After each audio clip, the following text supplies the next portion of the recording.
Perfect.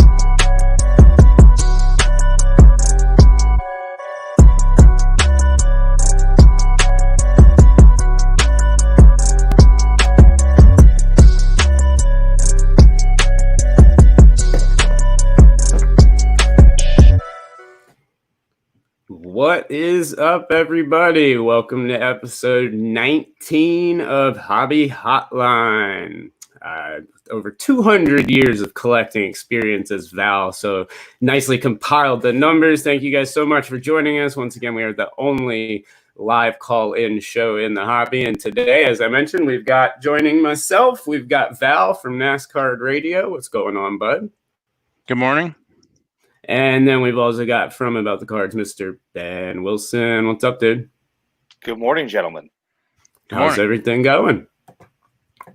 Hope everybody's having a good day. Mark, 3B, Johnny, Ziggy, everybody over on YouTube. I can see you guys jumping in nice and early. How's it going? I'm going to put the link in, as always, to call in and join the show. But I guess, guys, there's really only one thing we can talk about this morning. And I mean, at least it's the only thing I could think of. When I woke up, I saw about 50 different posts on it, and I think I had about 30 different DMs. But everybody woke up to quite an increase in PSA and BGS pricing today. Like a huge, a pretty big increase. And Val, I wanted to start with you first, because PSA is the one that really is a really big jump. And you've dealt with PSA for, probably more than anybody I know. And I know you deal a lot with their registries and everything. What do you think? I mean, you're somebody that goes to the luncheon every year at the National. What is this? What do you think of all this? Oh, looking at the prices, they're penalizing ultra modern collectors, I guess you would say. I've been collecting PSA cards, I guess, since the late 2000s. I've got a couple of racing sets on the registry, and Drew, like you said, when I go to the National, I go to the set registry lunch, and that's for folks with a number one set on the registry. I guess when I started, I think you could get cards in bulk for $6.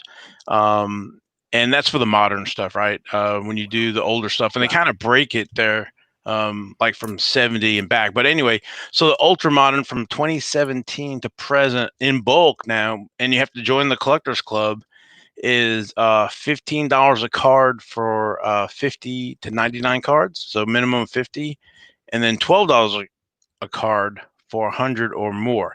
Now, if you're still doing Pokemon, that's $10 a card for 50 or $9 a card for 100 or more. And then modern cards from, and I don't know why this is, from basically from 1971 to 2016 are $10 a card for 50 and $9 a card for 100 or more. So I know that there are a lot of numbers out there, but basically, if you're doing Haley Deegan's on racing, or if you're doing the Lucas or Zions, and this is for cards that are $100 or less declared value.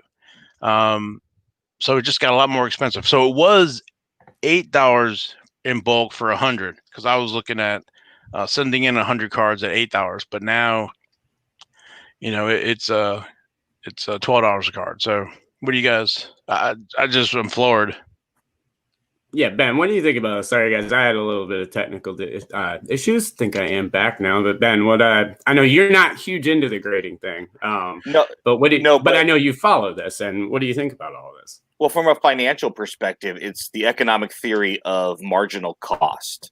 In other words, they got you hook, line, and sinker. They're reeled in. You're on the hook for $10. If we raise it just a little bit to 12, is that going to make you not grade cards moving forward? Sure, there's going to be some that don't, but at the end of the day, most are still going to send blindly. Most, especially on the higher end stuff, aren't going to care. They're just going to factor that into their resale price if that's your ultimate goal. It's like going to a restaurant, right? They're going to raise all of their prices a quarter.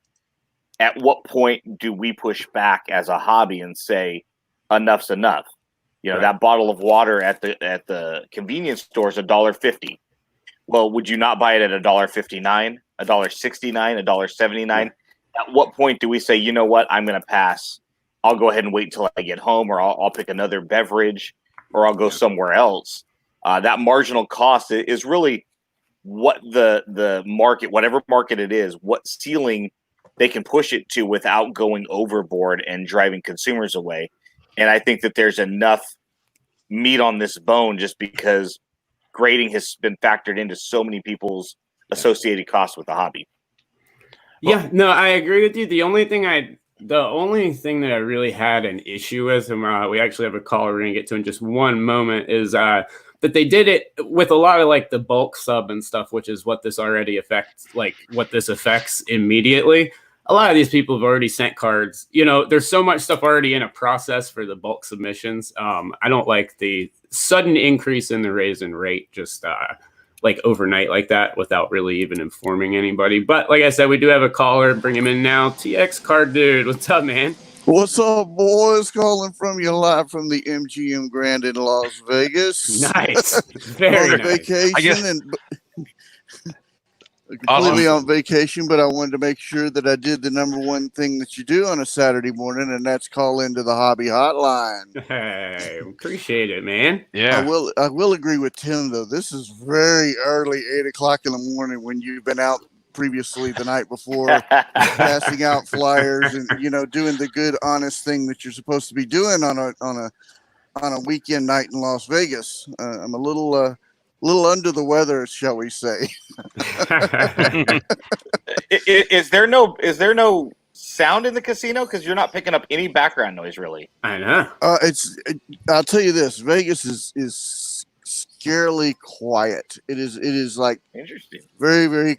I mean, there's people playing behind me, but I'm in this area, this little area here right outside where the fountains are. If you know MGM, and there's 2 people playing, 3 people playing that I can see from my eye shot.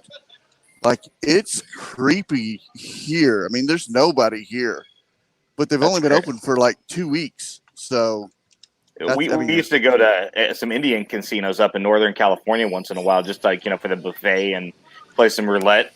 And they're crazy loud, right? Like, you're saying, huh, to the people next to you. So the fact that you're in Vegas and we can barely pick up on any background noise, that's like you said, it's scary. It's interesting, to say the very least.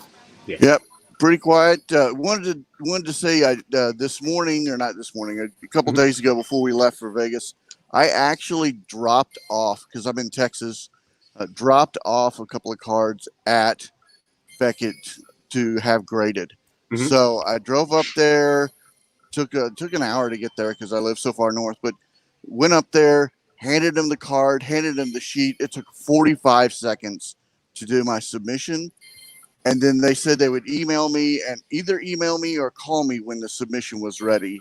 So for the people in Texas, drop off your cards, don't mail them in. It was so much easier. Nice. And I do have a question for Ben. I saw that McGuire that just came out. I was not a fan. What's your thoughts on that? So you're referencing the Mr. Cartoon Project 2020, if I'm not mistaken. Is exactly. Yeah. So in a vacuum, let's take it aside and just say this is the only one released of McGuire for Project 2020. Hypothetically, for just a moment, this is one of the best cards I've ever seen in my life. It is absolutely ridiculously gorgeous. He knocked it beyond the park, right?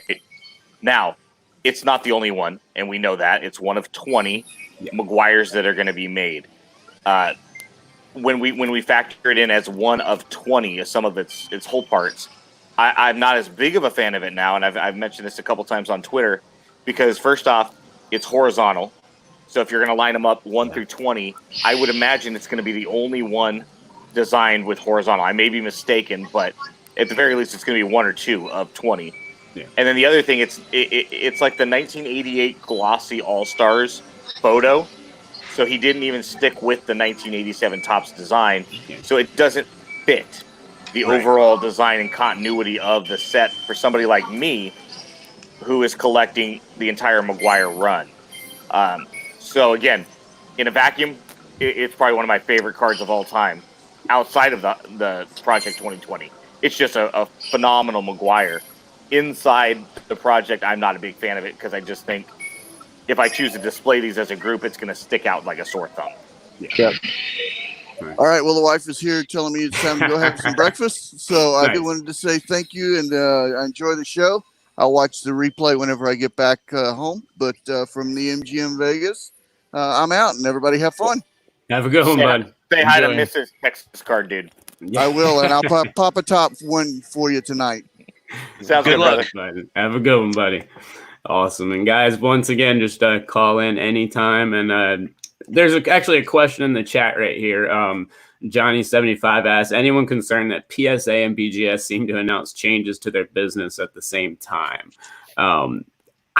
I mean, yeah, like you just put in the comments, Ben, it's Pepsi and Coke. They're going to mirror each other. Beckett, if they see a way to get that little extra bit, they're going to take it. And so they didn't wait long.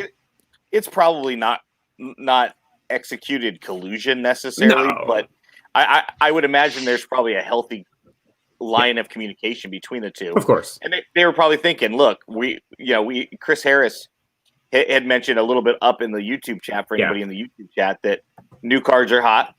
Both companies might as well cash in. Okay. Well, keeping that in mind, again, it goes back to the theory I mentioned of marginal cost is at $10, we're doing X. But at 12, we can do Y, and they probably have somebody who's a financial analyst that's like, you'll probably only lose a percentage of the market by raising the cost. Okay, well, my first question would be, how much am I losing? Well, you're gonna lose 7%, 12%. Okay, but you're gonna make it up on the back end because so many people are grading in volume. That $2 a pop is gonna make up for, say, the Bens of the world that are going to send off one card every 3 years, which I've never sent off a card. I won't. But, there are people that send off singles or very few over time. I would imagine there's that communication. Let's do it together. It's not collusion. No. But it's a very targeted and orchestrated movement that they did simultaneously to capitalize on the fact that there's a lot of new money in the hobby. And that's really where I bet. It's not like you can't turn the prices down later. Yeah. Right. I guess you could back it down. So I don't know which one either you guys do Beckett. Now I'm looking at Beckett's pricing, and they have a 30-day no subgrade. So I don't know if that kind of is equivalent to the PSA. But for 100 cards for 30 days is it's $10 a card, and then no guarantee with no subgrades is $8 a card. When I was talking about that PSA service, basically estimated turnaround time varies with demand, and then and you have to be a PSA Collectors Club member for that. So there's kind of a little bit of a difference. I guess with the Beckett, they guarantee at least the 30 days. Well, I don't know if they're guaranteeing the 30 days again, because I know for a time they were not guaranteeing the 30-day. They were letting you know that it wasn't. They were telling you that you couldn't, and that it was just a wait time. Even I know some of the 2-day subs, some of the other ones have taken a little bit longer. So I know that they're behind in as well. But the price raises, the no subgrades with Beckett. I think that's kind of. I have a couple cards with them, and they frustrate me because the one reason I think that you go with Beckett is you want to see the subgrades. I know that's what I do.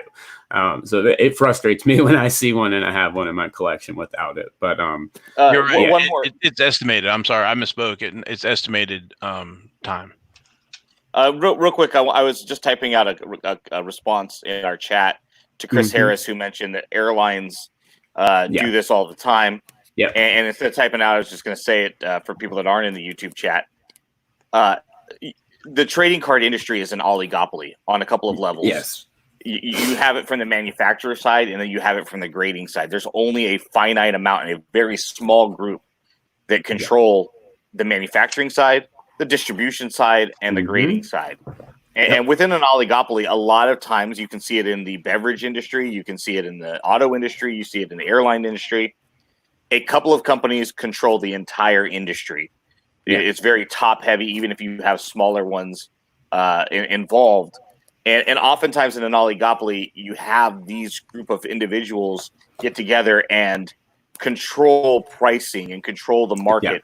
Yeah. It's not market manipulation. It's not collusion. It's just the way it is. They get together in unison and say, this is what we're going to do. Much like, I don't know if Topps and Panini and Upper Deck all got together two months ago and said, look, with COVID on the rise, the world is going to begin to shut down. Here's what we collectively need to do as a group. I don't know if that conversation happened, but it wouldn't surprise me. So, again, it's not collusion, not market manipulation. Companies all over the world do this all the time in an oligopoly. It's just what it is. We're just noticing it because of the topic right now. PSA and BGS get together. It's a hot topic for the hobby. But this happens all over all industries when it's top heavy with 2 to 5 companies controlling 80, 90+% of their individual industry. Yeah, no, absolutely. And real quick, Johnny 75, your reply, SGC, when you look at their rates, they're not going to be raising them like this weekend or anything. I can guarantee you that. I work hand in hand. I work with them a decent amount, and I actually spoke with Peter from SGC this week. They are not raising rates or anything along those lines. Now they might down the line. I mean, like you said, I mean, it's something that if they have those same financial advisors that tell them to test it, they may decide to try to. But at the moment, they're not raising the rates.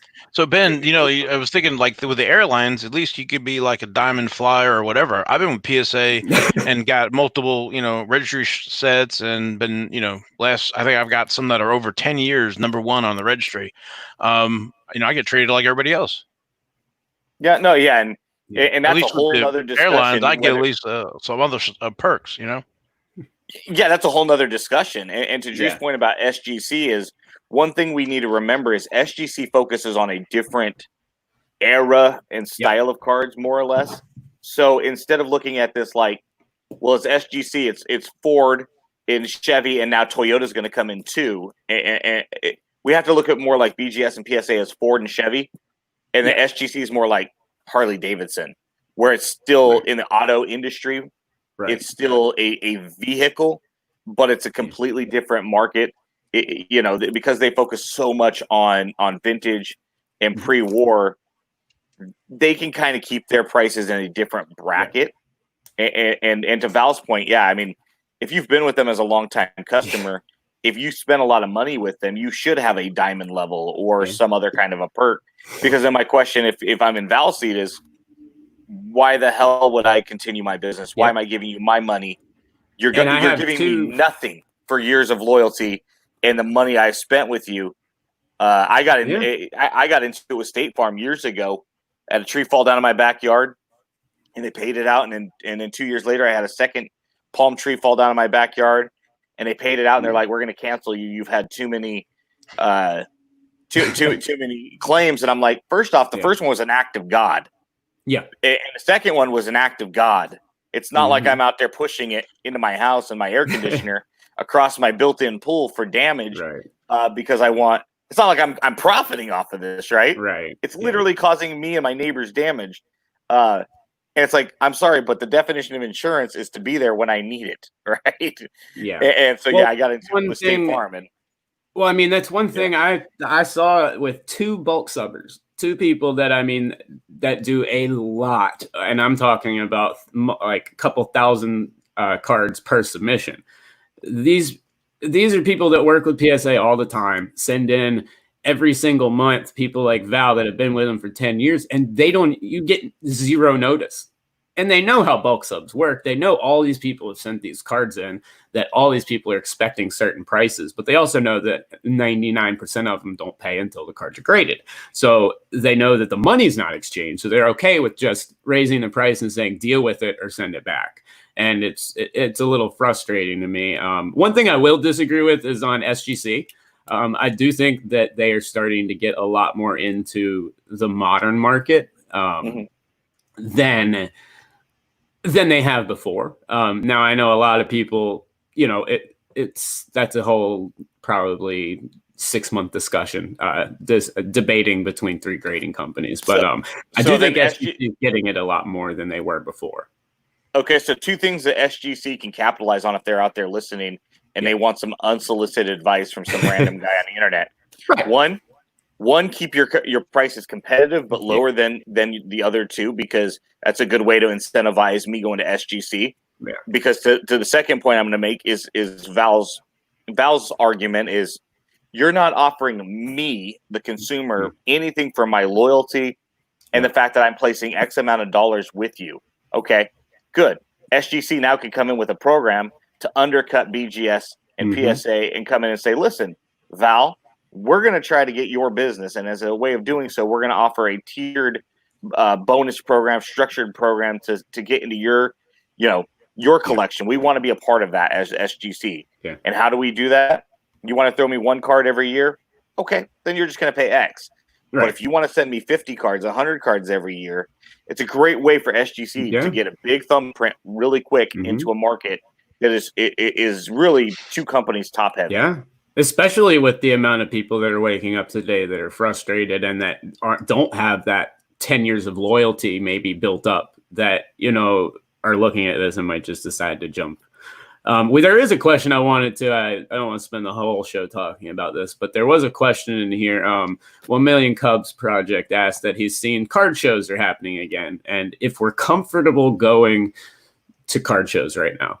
And I don't know about you guys. I don't know about you, Val, because you live close to me too, but there's one in South Carolina next weekend that I'm actually supposed to set up at. So where at?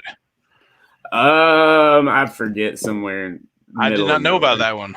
Yes, there is one in South Carolina next weekend, and I'm scheduled to actually be at it. So, I mean, I guess, am I comfortable going? Yeah, but I'm going to be careful with it. And if I don't feel comfortable with it, the table price isn't bad enough that I don't mind walking away. Yeah. Yeah. We went out to dinner last night. The first time we've actually sat down at a restaurant since February, maybe early March. And, they were doing everything they could, having masks on all of their employees. Every other seat was closed off. They were being as respectful and adhering to the laws of the state of California and the CDC as they could, right? All these guidelines were being respected. And I felt completely comfortable with my family there. And I've got 2 small children. And Drew, I know you have a small one. So the way I look at it is, I'm perfectly comfortable going, because I'm not scared of getting it, if that's really what our ultimate, fear and threat is. Personally, I'm comfortable. It's a personal decision everyone's going to have to make. Yep. If you're older, I can definitely understand. My dad's in his late 60s. I usually go with him. I don't know that I would feel comfortable with him being there, just because he's a lot more likely to have health concerns as a result. Probably wouldn't take my kids, but that's also another discussion, because I wouldn't take them anyway, because they're knuckleheads and like to run around. Hard to go through a dime box with a 2-year-old tugging at your ankles, but it's an trust me, choice. I know. I was trying to open some cards last night, and I had Jude playing the drums in the background. So yeah, I know. Dude, that's just your theme song, bro. Cut it out. He's just giving you some music, but wear your mask, wear gloves if you feel necessary. Maybe don't spend a ton of time going through dime boxes and hovering at a table for an hour, but to go and take a look around and look in the showcases where they're more displayed, or to go buy wax. Just be careful.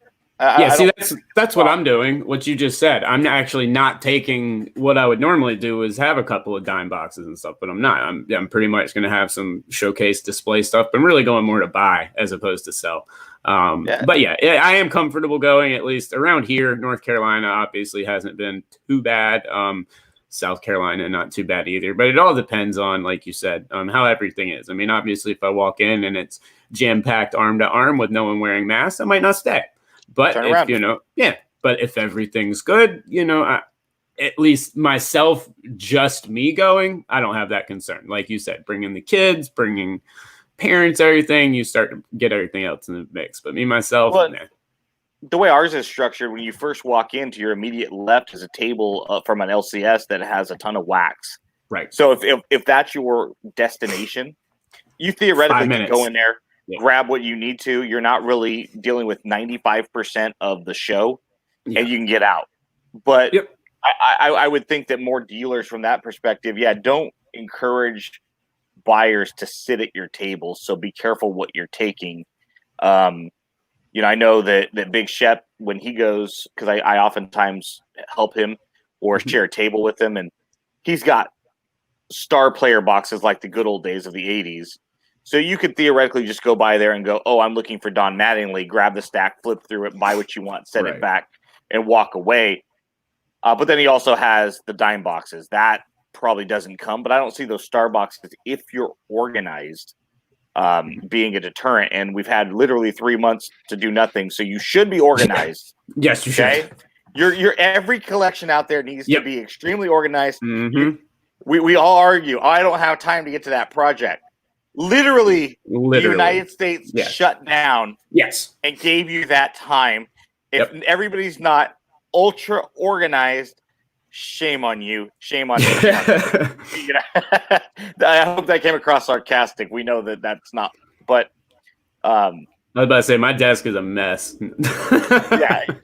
All it did was give us more time to accumulate and get less organized. Yes. So I don't know. I was going to say, you guys run into the show and go pick up your 4-box case of National Treasures, right? Jeez. For basketball. Oh yeah.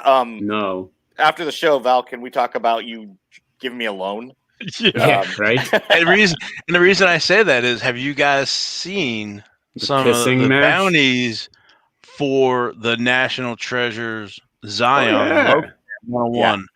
Yeah, we got a pissing match going on, man. If you guys didn't see it, we had Real Break. We had the guys over at Grand Slam put out an offer, and then of course Blowout comes out and puts up their offer. I'm sure which is what? $500,000.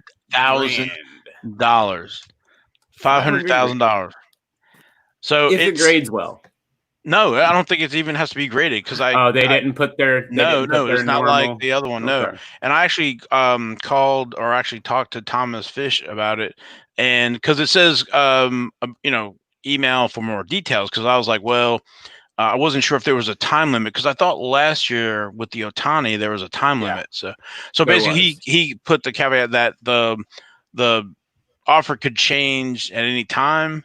I guess, and he kind of implied, maybe if he got hurt or if demand went down or something like that. But $500,000. The boxes are like 4,200, 4,300. And the case is basically 17,000 for 4. That you talking about a lottery Willy Wonka ticket? So I've got. Well, let's be honest. Okay, wait, Ben, go right ahead. I just had 2 rhetorical questions that we can actually answer if we want to, and they're more directed at Val since he has talking with Fish. One, how much more meat is on the bone? I buy it for $500,000.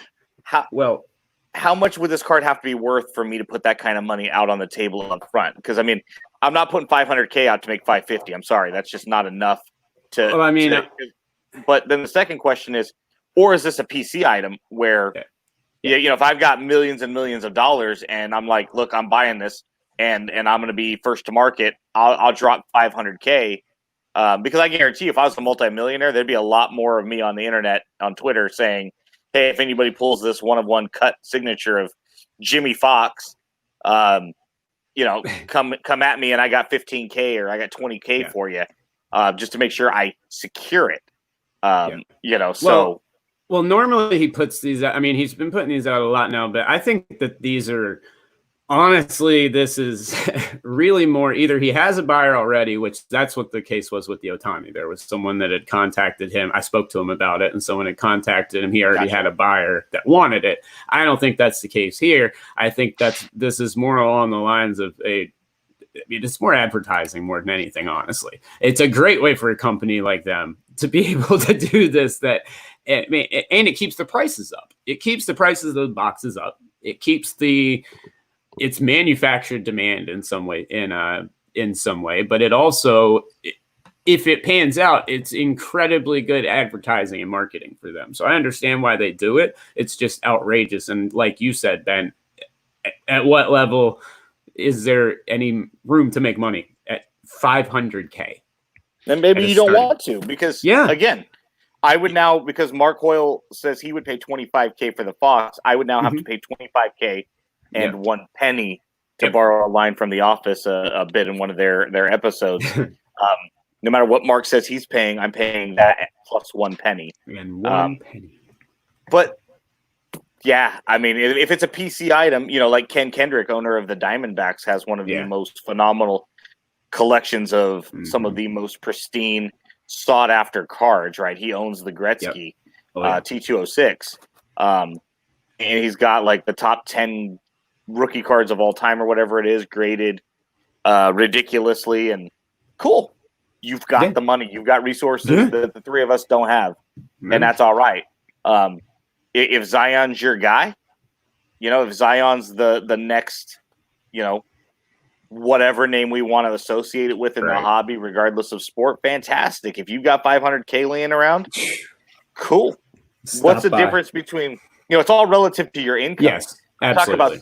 I talk about socioeconomics all the time when I teach economics, and people are like, "Oh, it's very expensive." I'm like, "Well, define expensive. Define your cost valuation, because here's the bottom line."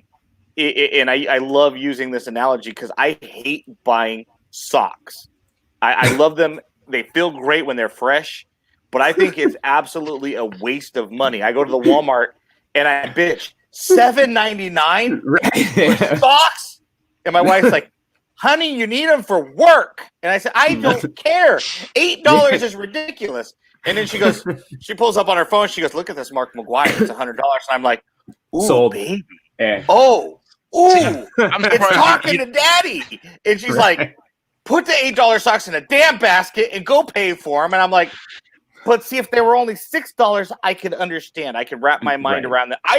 Personally, I just have a problem with the price of socks. Honestly, is what it comes down to. I think socks are overpriced. Ben, I love you. I don't know why you don't collect racing, because that's the way I feel with racing. When I look at this National Treasures, racing's about $500 for National Treasures, and this is $4,300.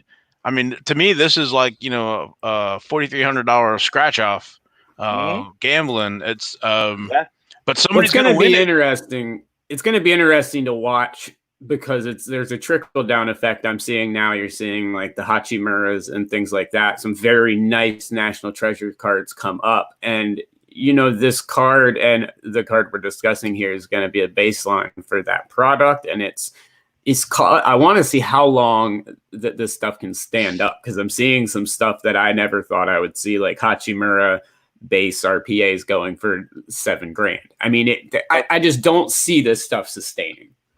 Probably not, but the way it generally works is, going back to the oligopoly conversation. Yeah. If Chevrolet and Ford raise their prices 3%, then by just the natural instinct for some of, say, the lower end cars like Kia and Hyundai and stuff, they're going to have to raise theirs as well. Yeah. Not because they want to necessarily, but because the industry is swinging up, right? So the higher Zion goes up, basically all of the other cars attached to him are going up, at least from a asking price, right? It's the internal rate of return. If I'm paying $20,000 for a case of cards, I have to get my money out of it. Therefore, on the secondary market, all of these other players where we collectors might look at and go, that market's high for that player X.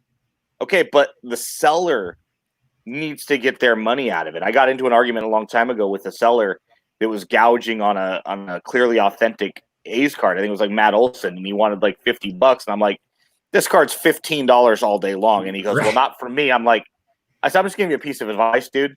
You're not going to get your $50 out of that card because it's not worth it. And bottom line is, the buyer's not paying for your internal rate of return. You took a bath on Clearly Authentic because it's a terrible product to break. and you got in bed, and now you're leveraged, and you're trying to get out of it as close to break even as you can. And to Mike's point, no, I didn't. I don't get into arguments. I win arguments. But you're trying to get to this break-even point, and there's just so many products out right now. Even if you're breaking in volume, you're not going to be able to get your money back. And on the secondary market, like you said, Drew, you look at that price and go, I ain't paying that. I'm walking away. That's ridiculous. It's ludicrous. I was just looking at what kind of pricing, I don't do a lot of breaking, so I don't break, and then I don't participate in too many of the breaks. So I was trying to figure out, what the price is going to be now for breakers, because this is definitely a breaker product. So I was looking on eBay real quick, and a 2-case 8-box break is at $5,800 right now for Zion, which I'm assuming it's not going to be a number break, right? It's going to be a player break. It's a big player. Yeah, and 2-box breaks are going for $300 to $5 right now, because there's numerous time remaining. Well, I mean, it's gotten to the point. One of the breakers that over at Rajan over at 204 Breaks, who's a sponsor on one of my shows, he put out a really funny comment about National Treasures, and it summed it up perfectly. He's like, I'm debating on what to do with it, or if I even want to sell it at all. He's like, because I have I have to weigh what the results could be, and he's like, either a bunch of people buy in, we hit a Zion, and one person loves me and the rest of the people are pissed, or we don't hit a Zion and everybody's pissed. So, I mean, that's what it is. And it's, you can't, I don't know. It's frustrating where they get, but as Troy says, the breaks are still flying. And that's what's kind of shocking to me, is that they are still. I mean, I watch it every single day. I've seen a ton of this stuff opened. It is getting opened like crazy, and people are filling it. So I guess people are okay with paying those prices. Are you leveraging yourself in debt to do so? Right. To gamble. I mean, I personally, back in 2011? I think it was 2011. I believe is when Bryce Harper came into the league. I was right there. I was buying into Washington National breaks, trying to get the Harper that would give me a 3, 4, 5x return on my buy-in price. Straight gambling. That's all it was, right? I didn't want to keep the stuff. I was literally throwing $100 on a blackjack table, a roulette spin of the wheel. And the thing is, if you play roulette, black 21 all day long, right? Red 18. I love black 21 because it's Tim Duncan's number and the Spurs are black, right? But the thing is, understand when you're breaking it and you're gambling like this, double zero is going to bust your nut every time. And I can't tell you how many times double zero, because who the hell puts money on double zero? And the more I talk about it, the more I think about it, I start to hedge my bet, right? I'll throw a little bit here, a little bit there, a little bit there. And I look at double zero like, come here, old friend. Not going to get me this time. And then it never drops on the roulette table. I'm like, you son of a gun. But a lot of new money's coming into this hobby, a lot of gamblers, a lot of speculation, and it's just going to get worse before it gets better, especially when you throw 500, like Val said, right? Everybody's going to go out and buy the chocolate bar hoping that they're going to pull the golden ticket. Problem is, there's only 5 of those. 5 golden tickets. In this case, there's 1. What are your statistical odds? If you want, I will run the numbers and find your statistical odds. In fact, I'll do it right here. Type. You're going to lose. I'm looking to see if I can find that $4,300 in a Gus sewer drain, and then I'll go run to my store and it's insane. Buy a box of National Treasures. But I was going to say, Ben, the Black 21. I actually pulled a one time. We were walking past the roulette table and dropped $10 on a Black 21, and it came up one spin. So if you and I ever go to the roulette table, we can't go. Either we pool our money on Black 21, or we just agree that we're going to go get something from the buffet because it's gambling. But Yeah. Yeah, my Well, wife and the I. question is now: did I leave with the money or did I stay? I left. My wife I and kept on walking. My wife and I went for dinner one time at an Indian casino up here, and threw $60 on the electronic roulette and turned it into 120. So we threw $60 in and turned that into another 60. We just kept doubling, or basically getting our $60 back. And I said, we're just going to keep playing with the $60, the initial $60 until we were done. And we eventually paid for our dinner. There was an old product, Drew, a football product. I can't think about it. It was 2012. You got a couple of cards in a pack. It was like $20 a pack. It had really, for the life of me, I can't remember the name of it. It was like a one-word name of the product. I think it only lasted maybe 2 years total. Tops or Panini? It was Panini. Okay. Yeah, it was football, and it was the year that Luck and Griffin and everybody were out, and Russell Wilson, and so there was a lot of good stuff in there. Can't think of it, but we ended up going home and buying a box of it. It's like $200 a box, I think, but all paid for on the $60 from roulette. And there you go. Never gamble money you don't have. yeah. When you go to, I remember taking my brother to a Blues Traveler concert at a casino, and he just turned 21, and I'm like, "You want to gamble on a slot?" And he's like, "Nah." I'm like, "Here's $10." He threw $10 in, pulled the slot machine, and lost. And he goes, "Now what?" I'm like, "You lost." And he goes, "You lost. That was it." And I'm like, "Yeah, that was it. What did you expect?" And he's like, "Seriously, why do people do this?" And I'm like, "Yeah." We actually got a caller, so we're gonna bring him in right now. Card investor and the little one. What's up, man? Hey guys, it's Ziggy No here, and I got my young son with me. He's launched his little channel, so we're using his name this morning. Hope you guys are doing well. Doing good. What's going on, y'all? So listen, I have a quick question on the NT. I've been watching a lot of it as well. I was watching Leighton and Platinum, and I think Mojo had some. Is anybody tracking the NT? Because this is a product where you think you might track it where, if let's say half the cases go through and no one's pulled that $500,000 card, if you had the money, is it worth chasing that? Is that even, because this product has a smaller print run than others. And even some bad hits like Jaws and other RPAs pull you a lot of money. So do you think anybody's doing that? I don't have the money to do that, but you think that's happening out there?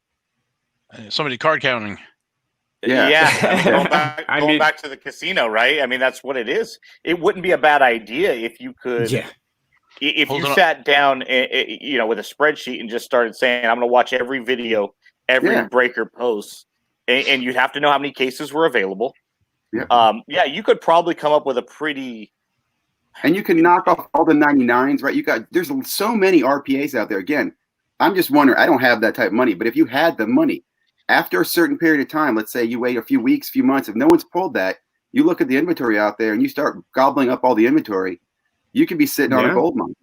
And again, the thing I mentioned is modern cards are getting this crazy where when they posted that $500,000 bounty, where does this go? It just seems like somebody said, next year it's going to be $1 million. When does it end? And it just is going to attract more people into the hobby, right?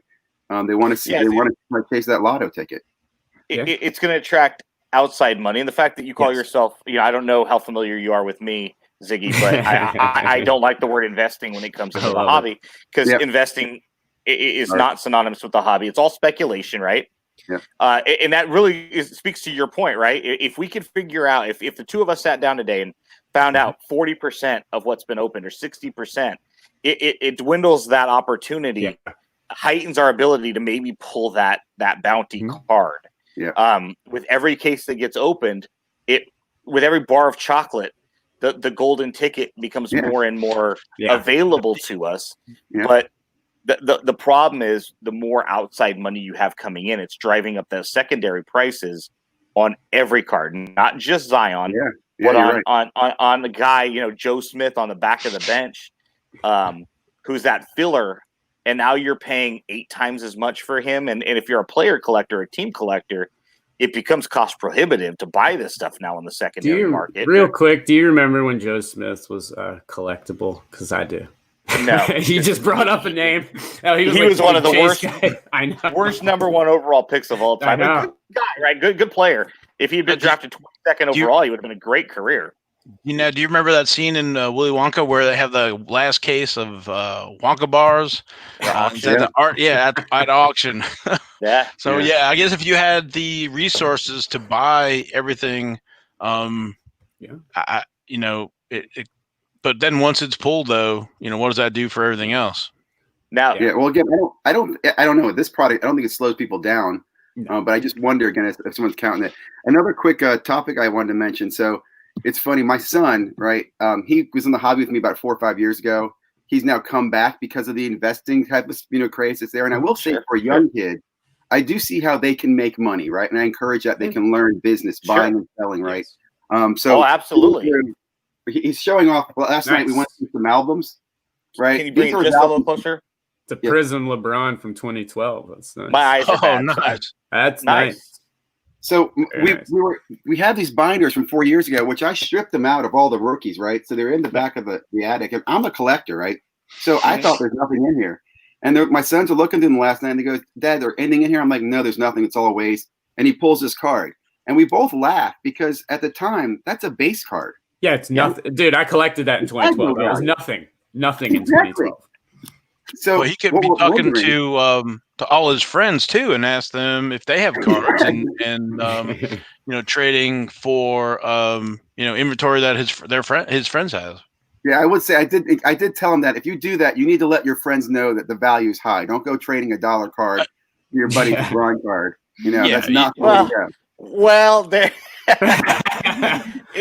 Earmuffs, little man. So one of the questions that he had when we were watching your show is, with the changes in PSA and BGS, first of all, did they change their express fees? And would you recommend grading this? And which one? Because I'll be honest, I don't think it's a gem mint. It was in a binder for 4 years. Yeah. You know, what would you guys do? Well, if I will say 2012, I bought that stuff up like crazy. That was back when I was one of the only people that liked Prism, I think, because it was so easy to get back then. I mean, no, seriously, 2012 Prism. I mean, people laugh now, but in 2012, it was easy and it was cheap. But if the surface is good, you know, that's the real thing you've got to be concerned with. But the centering that year was excellent because it was a small print run. But in terms of where to get it graded, that 1000% depends on when you want it back. Well, that's the thing. He wants it fast, and he wants to make cash off it so he could buy other cards that he likes, which I agree. Right, the base card right now, raw, I think it's a few hundred. Should he express it PSA? And I think that's like with 75 or more right now, right? But it has a chip corner. So express is like 15-day, but it's $75. Yeah. And economy is declared value of $4.99, and that's $20, and that's 100-day.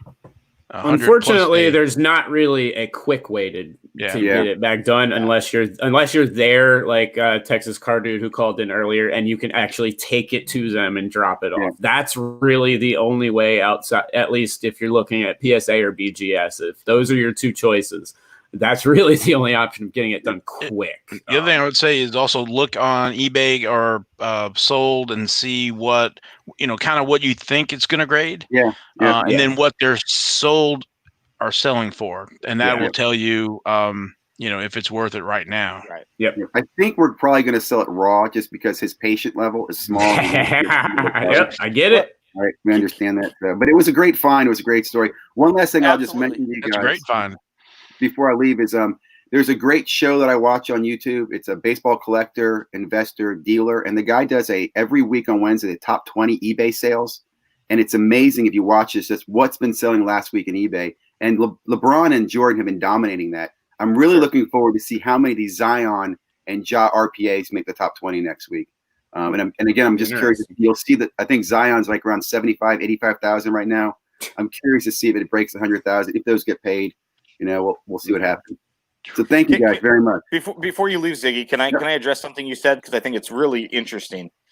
I'm a big proponent of changing school curriculum, because I think that the things that they're not teaching our children, our youth, that we weren't taught, is how to file your taxes and how to write a resume and how to interview and things that are extremely life important. Right, balance a checkbook, and that's a huge one for me. Considering my background, and I think this is a unique opportunity for you to teach your son about business, as you said, and that's why I wanted to kind of address that. Is it's a life principle that you can use a trading card or cards to introduce him to real world issues that he's going to face when he turns 18. Not only can he make money and have some fun with it right now, but it's really something that as parents we can ingrain and teach our children about what life is going to be and what business is going to be. So I think this is a great opportunity, as you mentioned, to show him, do we want to invest the time, really is what it comes down to, in waiting and then the money associated with that. Is that going to be enough of a one-off with this to warrant an increase in cost? How much more money are we going to make versus selling it raw? Do you want a bird in the hand today? You can have X amount of dollars today if we sell it for this, or maybe six weeks, 2 months from now, we can have a little bit more. Is it worth waiting? Because you can have that money work for you today. And that's only a conversation that he, once you have that conversation with him, it's only a question he can answer himself. And those are things business owners are faced with right now every day. When do I reopen? How much do I reopen? I mean, it's an extremely real economic issue that the world is facing. And I think it's a brilliant opportunity for you and us, all of us, to teach things that our school system's not going to. That's an excellent point. And you're right. In fact, here's what I suspect was going to happen. Dad's going to buy it raw from his son. I'm going to grade it and teach him the value of money. Right. Yeah. Hey, there you go. And you can use your checkbook and your wallet as a good example. Now Dad is accepting the burden of risk, and whether or not, and maybe Dad ends up losing money on it, and hopefully not. But if that's the case, that's again another real world lesson we can teach our children. And because not only is he the future of our hobby, he's also the future of our world, right? His generations, as we all start to gray in our beards, his generation is going to start taking over for us. And there are replacements, man. They're here to replace us. They basically walk us into the grave. When my son's old enough, I'm going to give him a fake checkbook, and he's going to get to earn money for things he does. He's going to have to write checks when he's, and he's going to have to learn to balance his checkbook. Hey, you ate all your dinner? Cool. Here's a $10 bill. Put it on your ledger and rebalance. You didn't want to clean your room? Cool. Now you owe mom and dad $20. Sucks to be you. You better not have overdraft. You better have overdraft protection. Most of these kids are going to be on the lopsided side of that ledger. But it's such. Mike Sommer says he's teaching his daughter, how to make money from flipping garage sale items. That's awesome. Because the world's not going to teach our kids that. We have to. And hopefully we've learned from our mistakes enough to be able to pass that along to the young ladies and gentlemen of the world. So that's awesome. We've seen a lot of young, smart kids out there doing that. I see a kid who does his Tuesday show. Every Tuesday, he shows you what he buys and what he sells. He talks about fees and shipping. I think it's phenomenal. So I really encourage that. I understand. It's funny. We used to collect only for years and not sell anything. I thought that was weird. And we've gotten into the mix. So again, I like the fact it teaches them something, and I really like your show, guys. Thank you guys very much. We're going to drop off. Appreciate it, man. Thank you. Y'all have a good one. Yeah, but I mean, these are the skills that the kids can learn that they're going to use their whole life. Yeah, I mean, Mike, our partner Mike Sommer had said in the chat that his 9-year-old was the only one in her 4th grade class who could define profit, and that's great. These are the life lessons that our children really. A friend of my dad's was a superintendent of a local school district and was a lifelong educator, and he had put out on Facebook a long time ago. He's like, I don't ever understand why we ever taught cursive or algebra. And I wanted to bang my table like Michael Scott and say, thank you. Thank you. Like, gosh, we're wasting time on stuff that we don't need. But again, we don't write the curriculum unless we're homeschooling our children. But that doesn't mean we can't instill these principles of business, because it's going to be important things, and to lean on one another and understand that these principles are really what's going to take our children and that next generation through their lives. And it's important. And using trading cards, is a perfect opportunity. No, it is 100%. I completely agree with you, man. And if Ziggy's still listening, hey, if you guys do sell that card, let us know what you sold it for. And let us know what he does with the profits, because it's really novel. Maybe he takes 50% and saves it for a rainy day, and you start a little savings fund for him, and he saves uses the rest because it's free money at this point. Exactly, you were sitting in a binder. Yeah. It's literally like finding a $20 bill in your leather jacket that you haven't worn in a year and go, ha, ha, ha, daddy's rich. Let's go to the Starbucks and buy us a cup of coffee. And all right, well, we got one more caller. I think we got another caller here right before we end the show. I didn't know if he was going to call in, but what's going on, buddy? I'm doing good. So what's going on, man? What can we do for you today? So you probably know about the blowout college offer for the $500,000 Zion 101 RPA. What would you do if you somehow got the card? Would you sell it to blowout for that money, or would you hold on to it and sell it another way? First person that walked up to me with the money could have it, and they can have it 20 times over. I wouldn't hesitate for a second, but you better believe I would market the hell out of it. But that's about it. I want to ask Ben this one. So Ben, you have that 500,000, and so what about taxes on that? It depends on your state, I suppose. But you're definitely going to be paying probably 40. Florida, you're moving to Florida, and moving to the Cayman Islands. 40% of that's gone. That's what I was thinking. Wow, $500,000, and then we probably don't talk about taxes too much, since this is a hobby or whatever. But when you get to that 500,000, that's a big number, and Uncle Sam be looking for you. Uncle Sam's getting 200 of that. Yes. So the ideal thing, earmuffs if the IRS is listening, would be to get it in cash, set the money on the table, take the Zion, and walk away. My name is Bob Smith. We're gonna go back to what was the Tarantino movie where they used Mr. Brown and Mr. Gray.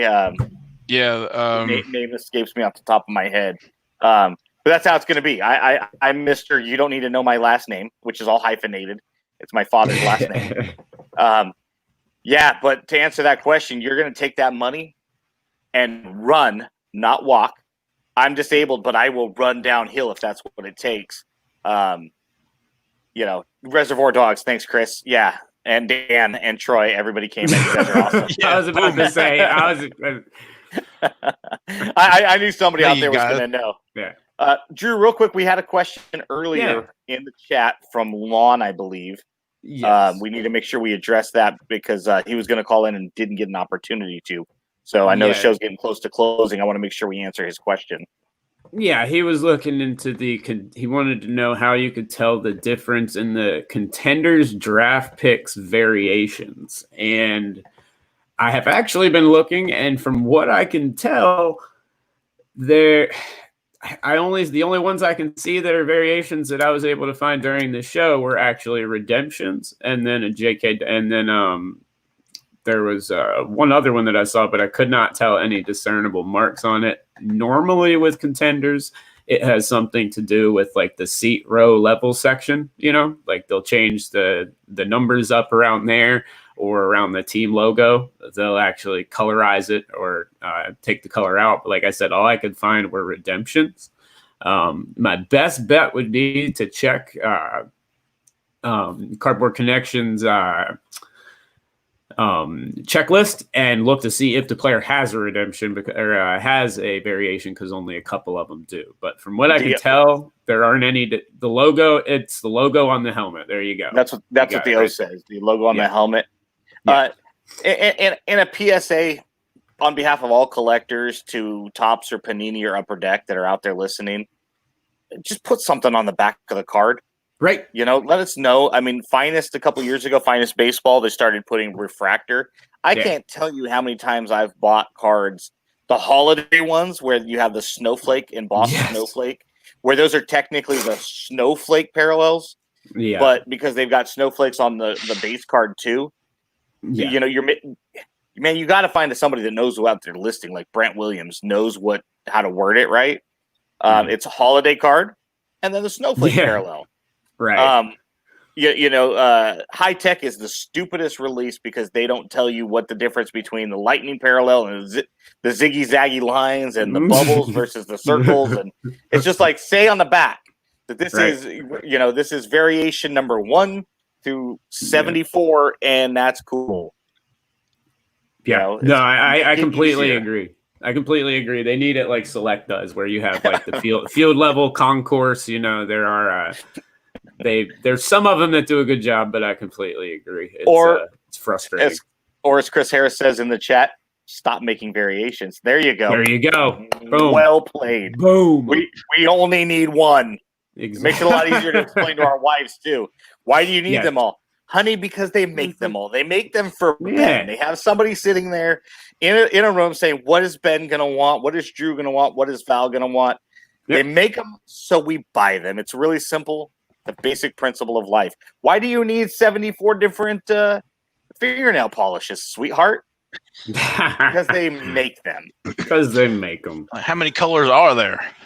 Exactly. I don't know. We should do a statistical analysis on that. I guarantee you there'd be a lot more if Panini made fingernail polishes. Oh goodness. I think they go to there would be.